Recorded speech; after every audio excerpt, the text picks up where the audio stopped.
Hello everyone, आज हम बात करेंगे एक बहुत इम्पॉर्टेंट टॉपिक पे, क्योंकि हमेशा से कहीं ना कहीं ये क्वेश्चन बहुत सारे एस्पिरेंट्स के दिमाग में रहता है कि क्या कोचिंग की रिक्वायरमेंट है। देखिए, कोचिंग आपको एक वे देता है ना, एक वे देता है, एक रास्ता देता है कोचिंग। लेकिन चलते कौन है? चलते खुद स्टूडेंट ही हैं। कितने दूर चलेंगे, कितनी स्पीड से चलेंगे, वो एक इंडिविजुअल पे, वो एक एस्पिरेंट पे डिपेंड करती है ना। वो एक एस्पिरेंट पे डिपेंड करती है। उसको कोचिंग तेज या धीमे अपनी गति से नहीं कर सकता। हाँ, उस एस्पिरेंट की लाइफ में अगर कोई मेंटोर है ना, कोई गाइड है ना, तो फिर वो जो है उस चीज को, उसकी स्पीड की गति को इंक्रीज कर सकता है। तो इस चीज को हमको क्या देखना है? हमको ये देखना है कि अगर किसी के मन में यूपीएससी की तैयारी करने का ख्वाब है, सपना है या करना चाहते हैं, तो उस चीज को कैसे करें। जैसे क्या होता है कि बहुत सारे बच्चे ऐसे हैं जो कि घर नहीं छोड़ सकते किसी भी वजह से। अब कंडीशन जो भी है उसको हमको नहीं देखना है। हमको क्या यहाँ देखना है कि यूपीएससी की तैयारी कैसे करनी है। देखिए, आज को कल को बेटर बनाने के लिए आज हमको काम करना है। तो इसीलिए हमको उस कंडीशन को और बेटर करने के लिए हमारा जो यूपीएससी का सपना है, जो ड्रीम है, उसको पूरा करने के लिए ये वीडियो सिर्फ और सिर्फ उसी बच्चे के लिए है जो कि बगैर कोचिंग यूपीएससी तैयारी कैसे हो सकती है। बगैर दिल्ली जाए क्या यूपीएससी की तैयारी संभव है, या बगैर इलाहाबाद जाए क्या यूपीएससी की तैयारी संभव है। ये चीज हम इस वीडियो में डिस्कस करेंगे। तो अगर आपको इस क्वेश्चन का आंसर चाहिए तो आप ये वीडियो देखिए, नहीं तो फिर आप अपना टाइम वेस्ट एकदम मत करें, है ना। तो स्टार्टिंग ऑफ द वीडियो, सबसे पहले हमको ये जानना जरूरी है कि यूपीएससी एग्जाम पूछता क्या है। हम पहले तय करें कि हम दिल्ली जाएं या हम बंबई जाएं या हम बैंगलोर जाएं या हम इलाहाबाद जाएं। सबसे पहले उस क्वेश्चन से हट के पहले हमको कुछ एनालाइज करना है, देखना है, जानना है। पहले हम ये जाने यूपीएससी पूछता क्या है। हमने सब्जेक्ट सुन लिया हिस्ट्री, पॉलिटी, ज्योग्राफी, लेकिन हिस्ट्री, पॉलिटी, ज्योग्राफी में क्या पूछता है। तो ये इसका जो आंसर है, एक नो हाउ हमको कैसे पता चलेगा, है ना। ये हमको पहले, ये जैसे हमको जिस रास्ते पे चलना है उस रास्ते का एक ओवरऑल व्यू भी मिल जाएगा कि दिल्ली से अगर बैंगलोर जाना है तो कैसे जाना है, लखनऊ से बैंगलोर अगर जाना है तो कैसे जाना है। अगर हमको एक ओवरऑल व्यू मिलेगा तो फिर हम कहीं ना कहीं जो है अपना जो प्रिपरेशन है उसके हिसाब से एक्सेलरेट कर सकते हैं, उसके हिसाब से हम प्लान कर सकते हैं। ये तैयारी में प्लानिंग बहुत एसेंशियल है। ट्रस्ट मी, बहुत से बच्चे बहुत कुछ जानते हैं लेकिन लैक ऑफ प्लानिंग की वजह से या तो उनके स्कोर कम आते हैं या उनको उस दिन जो पेपर आता है वो डिफिकल्ट लगता है। लेकिन जो भी प्लानिंग करके जाते हैं, अपनी प्लानिंग करके प्रिपरेशन करते हैं, उनका जो, देखिए, सिलेक्शन तो कोई गारंटी नहीं कर सकता है। गारंटी क्या कर सकते हैं? तैयारी। कौन कर सकता है? आप खुद अपने आप को। मैं या शायद कोई और कोचिंग वाला आपको गारंटी नहीं दे सकता है कि नहीं आपका सिलेक्शन 100% होगा। हम आपकी प्रिपरेशन में एक गाइडिंग फैक्टर हो सकते हैं, लेकिन तैयारी आपको करनी है। ये स्पेशली सिर्फ और सिर्फ उनके लिए है जो कि विदाउट कोचिंग, बगैर कोचिंग के अपनी यूपीएससी की तैयारी करना चाहते हैं। तो सबसे पहले हमको एनालाइज करना है। क्या एनालाइज करना है वो भी हम देखेंगे। उससे पहले ट्रस्ट योर पाथ। जिस रास्ते पे हम निकल पड़े हैं, इस रास्ते पे हमको 110% विश्वास होना चाहिए। बाद में हमको ये नहीं सोचना है कि हमको आर्ट एंड कल्चर एनसीईआरटी की बुक से पढ़ना है या बुक बाय नितिन सिंघानिया जी से पढ़ना है। हमको ये चीज पहले डिसाइड करनी है। हमको न्यूज़पेपर पढ़ के 4 महीने के बाद नहीं तय करना है कि हमको इंडियन एक्सप्रेस पढ़ना है, हिंदू पढ़ना है या जनसत्ता पढ़ना है। हमको पहले डिसाइड करना है कि हमारा रास्ता, जो हमारा गोल है यूपीएससी, उस तक कौन सा रास्ता हमको पहुंचाएगा, उसके नियर हमको कौन लेके जाएगा। जो भी आपको लगता है कि आपको हेल्प कर सकता है, आपके फैमिली में कोई हेल्प कर सकता है। बहुत से ऐसे टॉपर्स हुए हैं जो खुद जब पढ़ते थे तो उनके पेरेंट्स या ग्रैंड पेरेंट्स, उनके ब्रदर या सिस्टर उनके साथ बैठते थे, और आज अगर वो 10 पन्ने पढ़े तो 10 पढ़ने के बाद जब वो रिवीजन के लिए, जैसे फॉर एग्जांपल 1 घंटा पढ़े, 1 घंटा पढ़ने के बाद टी ब्रेक लिए, लंच ब्रेक लिए, डिनर ब्रेक लिए, कुछ भी लिए, 1 घंटा हो चाहे 5 घंटा हो चाहे 4 घंटा हो, जस्ट गिविंग एन एग्जांपल। तो 4 घंटे पढ़ने के बाद या 1 घंटा पढ़ने के बाद जब हम रुकते हैं, उसके बाद हम रेस्ट करने के बाद जब वापस पढ़ने आते हैं, तो वो जो पर्सन है उसको हम उस इंपॉर्टेंट टॉपिक्स या तो हम लिख के दे सकते हैं कि ये हमसे पूछ लीजिए, या वो हमारी खुद बुक लेके पूछ सकते हैं हमसे कि चलो बेटा बताओ फंडामेंटल राइट्स क्या है गवर्नमेंट के लिए। अगर हम गवर्नमेंट के उससे बात करें, एग्जीक्यूटिव की उससे बात करें, लेजिस्लेचर की उससे बात करें, तो उसके पर्सपेक्टिव में फंडामेंटल राइट क्या है, सिटीजन के पर्सपेक्टिव में फंडामेंटल राइट्स क्या है। तो ये सब चीजें हैं जब हम पढ़ेंगे और हम आंसर देंगे अपने किसी भी पर्सन को, फ्रेंड को, कलीग को, हमारे साथ को वर्कर है जो कि हम अगर कहीं जॉब कोई करता है और साथ में रहते भी हैं, तो उसके साथ वो डिस्कस कर सकता है, किसी भी एक के साथ डिस्कस कर सकते हैं। इससे क्या होगा, हमने एक बार पढ़ा, फिर एक बार क्वेश्चन एंड आंसर एक अनफॉर्मल तरीके से करा, उससे रिवीजन, कॉन्फिडेंस एक्सप्रेस करना, ये सारी चीजें बहुत अच्छे से हम पाएंगे। देखिए, कोई भी टेक्निक प्रूवन, अनप्रूवन, साइंटिफिक या टेम्परेरी क्या है, नहीं, उससे मतलब है, मतलब इससे है आपकी सूटेबिलिटी क्या है, what suits you, what suits your preparation. UPSC एक एग्जाम है जिसमें जो प्रिपरेशन है, उसकी जो स्ट्रैटेजी है, वो हमारी सही होनी चाहिए। और वो कौन डिसाइड करेगा, वो आप खुद डिसाइड करेंगे।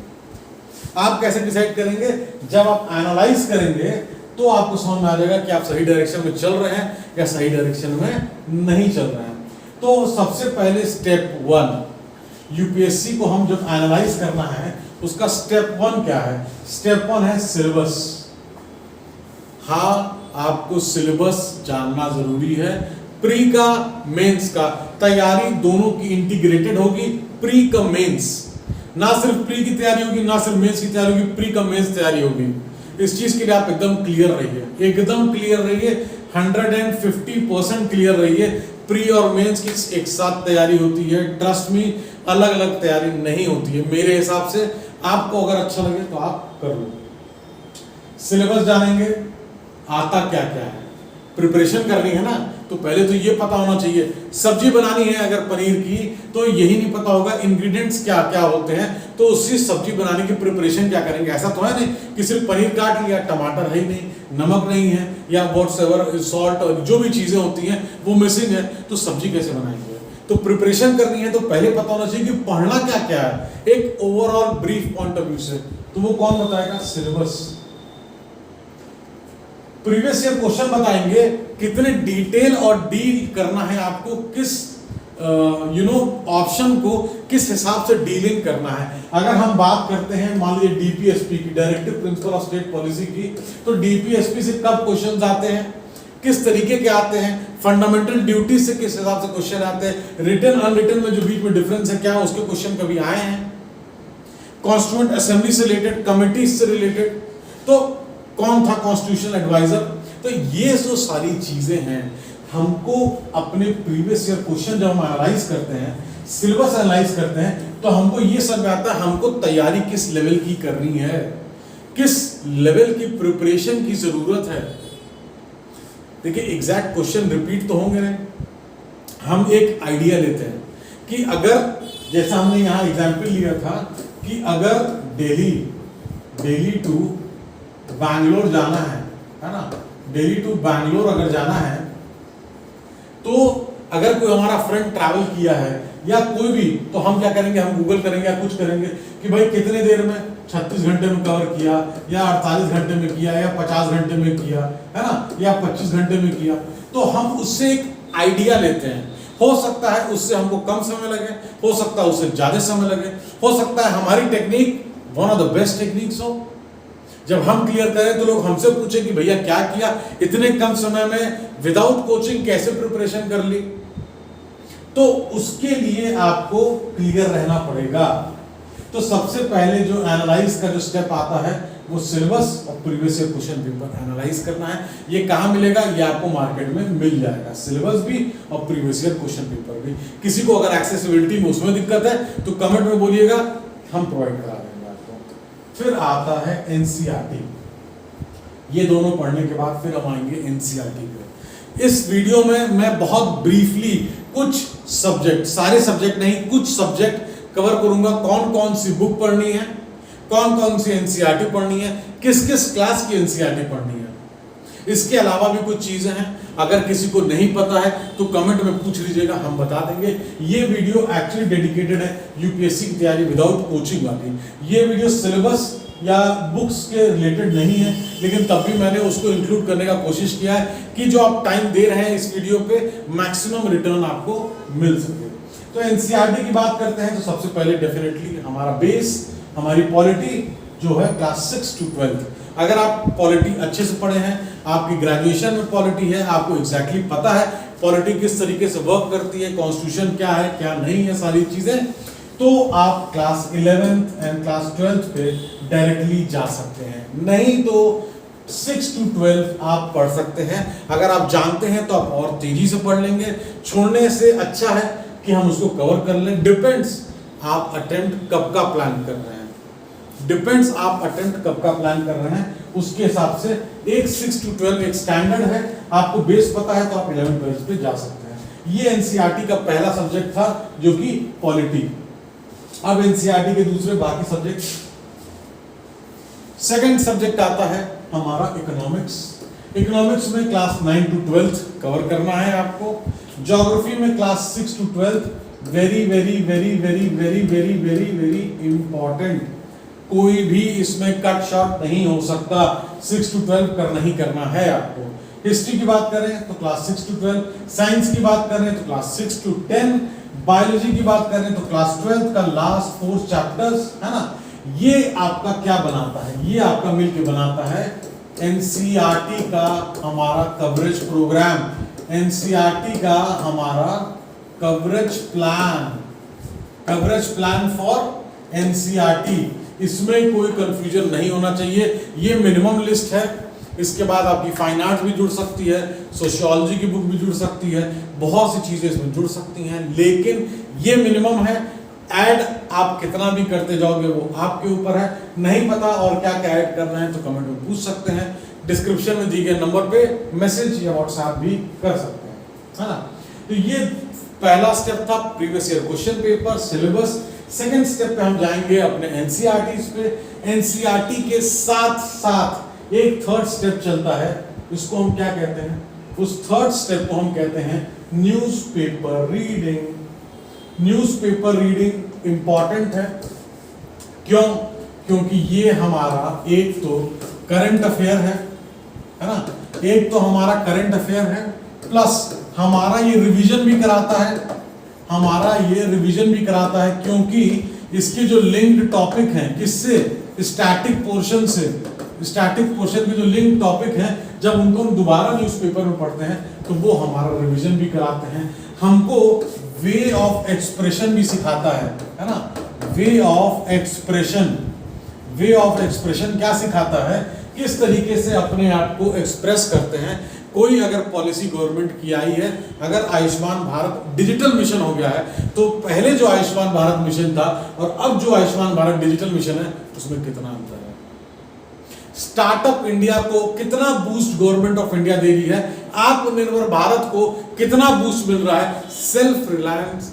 आप अगर अपने पैरों पे खुद खड़े होके अपना काम कर सकते हैं, अपनी दो रोटी कमा सकते हैं, उसकी ताकत जो इकोनॉमी को मिलेगी, जो मार्केट को मिलेगी, जो मनी फ्लो को मिलेगी, जो सर्कुलेशन को मिलेगी, वो कहीं ना कहीं हमारे कंट्री को इंटरनली बहुत स्ट्रांग बनाता है। इसीलिए ये सब जो नीतियां हैं ये day to day large scale public को, हमारे सिटीजन्स को अफेक्ट करती हैं और बहुत पॉजिटिव इम्पैक्ट जो है उनके लाइफ में लेके आती हैं। ये चीज़ें हमको हमारा न्यूज़पेपर सिखाता है, बताता है। हमारे चाहे एस्से की प्रिपरेशन हो, हमारी आंसर राइटिंग की प्रिपरेशन हो, ये सारी चीज़ें, एक्सप्रेशन हो, current affairs revision, current affair को अपडेट करना, जानना, पढ़ना, note banana, plus revision linked with static, ये सारी चीज़ें जो हैं हमको, देखिए इसमें वीडियो में मैं हर एक टॉपिक, अब न्यूज़पेपर रीडिंग है तो न्यूज़पेपर रीडिंग के लिए एक अलग से वीडियो भी है, लेकिन अगर मैं सारी चीज़ें यही बताने लग जाऊंगा तो ये वीडियो बहुत लंबा हो जाएगा। हम इसको कट शॉर्ट में रखेंगे, एक ब्रीफ ओवरव्यू रखेंगे। इस वीडियो में आपको कहीं भी कोई कंफ्यूजन है तो आप कमेंट करेंगे या मैसेज कर देंगे जो डिस्क्रिप्शन में दिए नंबर पे, तो डेफिनेटली ASAP आपको रिवर्ट कर दिया जाएगा। फिर यहाँ पे कुछ सम है ना, सारी बुक्स नहीं है, कुछ सब्जेक्ट्स हैं और कुछ सब्जेक्ट्स के हिसाब से जो बुक एटलीस्ट मिनिमम लेवल पे जो कवर करनी चाहिए वो है। बहुत सी चीज़ें जैसे सिक्योरिटी के ऊपर एक बुक है, डिजास्टर के ऊपर है, इंटरनेशनल रिलेशंस के ऊपर बुक है, बहुत सारी चीज़ें हैं जो मैंने यहाँ नहीं लिखी हैं, उसको आपको ऐड करना है। यहाँ पे एक आइडिया ओरिएंटेड है ना, एक आइडिया ओरिएंटेड है। क्या आइडिया ओरिएंटेड है कि अगर हम सोच रहे हैं विदाउट कोचिंग प्रिपरेशन का तो क्या क्या पढ़ना है, कैसे पढ़ना है, किस तरीके से लिंकिंग अप्रोच के साथ हमको चलना है, वो इस वीडियो में हम डिस्कस कर रहे हैं। और ये वीडियो देखने के बाद क्या क्या पढ़ना है तब आप डिसाइड करेंगे कि क्या आप बगैर कोचिंग लिए घर में बैठ के वो प्रिपेयर कर पाओगे कि नहीं कर पाओगे। हाँ, तो अब रेफरेंस बुक की अगर बात करें, स्टैटिक पोर्शन जो रेफरेंस बुक है, तो अगर पॉलिटी की बहुत ब्यूटीफुल बुक है बाय डॉक्टर BL फाड़िया, ये आप रेफर कर सकते हैं। लक्ष्मीकांत बुक को तो डेफिनेटली लोग जानते हैं, लेकिन ये बुक हाईली रिकमेंडेड है डॉक्टर BL फाड़िया की, बहुत अच्छी बुक है। लक्ष्मीकांत भी, दोनों आप करना चाहें आप दोनों कर सकते हैं, एक करना चाहें एक कर सकते हैं। आप बहुत ही अच्छे से चीज़ों को कवर किया गया है। Laxmikanth is also good, BL Fadia is also good, दोनों बुक बहुत अच्छी हैं। हिस्ट्री की बात करें, मॉडर्न हिस्ट्री की, तो बुक बाय स्पेक्ट्रम है ना। मिडिवल और एंशिएंट जो है वो आपका NCERT से ही मैक्सिमम जो है कवर हो जाएगा। मॉडर्न इंडिया हिस्ट्री की बात करें तो स्पेक्ट्रम की जो बुक है बहुत अच्छी बुक है। आर्ट एंड कल्चर की बात करें, NCERT के अलावा अगर और आप पढ़ना चाहते हैं तो नितिन सिंघानिया जी की बुक है। इकोनॉमिक्स की ब्यूटीफुल बुक है बाय रमेश सिंह सर, बहुत बहुत बहुत अच्छी बुक है। इसलिए अच्छी है क्योंकि मैंने उस बुक को पढ़ा है। बुक जब किसी बहुत सिंपल लैंग्वेज से लिखी जाती है तो वो डेफिनेटली मासेस को जो है सबको समझ में आती है। तो बहुत से लोग हैं जिनका हिंदी मीडियम है या जिनका इंग्लिश मीडियम है, वो भी जो है उन चीज़ों को बहुत अच्छे से समझ सकते हैं किसी भी रेफरेंस के पॉइंट ऑफ व्यू से। ज्योग्राफी की बात करें तो मानिक हुसैन सर की जो बुक है, एथिक्स की बात करें तो लेक्सिकॉन की बुक आती है। ये जो चीज़ें हैं, देखिए इसमें और भी सब्जेक्ट्स हैं, और भी सब्जेक्ट्स हैं जिनको हमको कवर करना होगा। ये सिर्फ और सिर्फ एक आइडिया दे रहे हैं कि एक ओवरऑल जिस सब्जेक्ट्स पे हमारी तैयारी बेस करती है, उस तैयारी को हम कैसे जो है पूरा कर सकते हैं।